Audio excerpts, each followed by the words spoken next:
দয়া করে পুরোটা শুনবেন।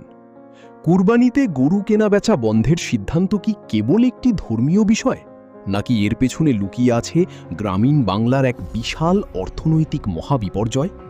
আজ কোনো রাজনীতি নয়, কথা বলবো নিখাদ অর্থনীতি নিয়ে। একটা গরু সাধারণত 12 থেকে 15 বছর বাঁচে, কিন্তু দুধ দেয় বড়জোর 7 থেকে 8 বছর। এরপর সেই গরুকে বসিয়ে খাওয়ানোর ক্ষমতা বাংলার বেশিরভাগ প্রান্তিক খামারির থাকে না। আর বলদ, আধুনিক যুগে ট্রাক্টরের দাপটে বলদের উপযোগিতা আজ প্রায় শূন্য।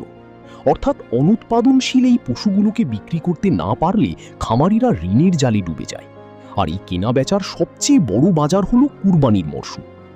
অনেকেই ভাবেনি কেনাবেচায় শুধু একটি বিশেষ সম্প্রদায়ের মানুষ যুক্ত, কিন্তু বাস্তবটা সম্পূর্ণ উল্টো।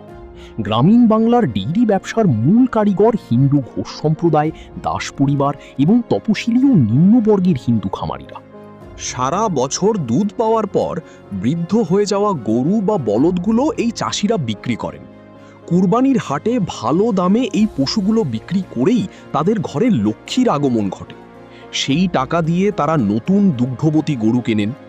এই চক্রটাই যদি বন্ধ হয়ে যায়, তবে ধর্ম নির্বিশেষে প্রতিটা খামারই দেউলিয়া হয়ে যাবে। একটা গরুর হাট মানে শুধু ক্রেতা আর বিক্রেতা নয়, এর সাথে জড়িয়ে থাকে হাজারো মানুষের রুজি।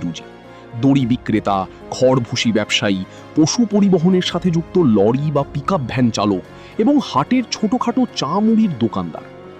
আরও বড় ধাক্কা আসবে চামড়া শিল্পে, লেদার ইন্ডাস্ট্রি। কুরবানির সময় সংগৃহীত চামড়া থেকেই এই শিল্পের একটা বিশাল অংশ চলে। এই সরবরাহ বন্ধ হলে জুতো, ব্যাগ এবং চামড়াজাত পণ্যের বাজার ধসে পড়বে, যার সরাসরি প্রভাব পড়বে রাজ্যের জিডিপিতে। পশুর অধিকার বা ধর্মীয় আবেগ নিশ্চিতভাবেই গুরুত্বপূর্ণ, কিন্তু বিকল্প কোনো অর্থনৈতিক কাঠামো না তৈরি করে হঠাৎ এমন সিদ্ধান্ত কি গ্রামীণ অর্থনীতির মেরুদণ্ড ভেঙে দেবে না? লাখ লাখ হিন্দু মুসলিম পরিবারকে কি চরম দারিদ্র্যের মুখে ঠেলে দেবে না?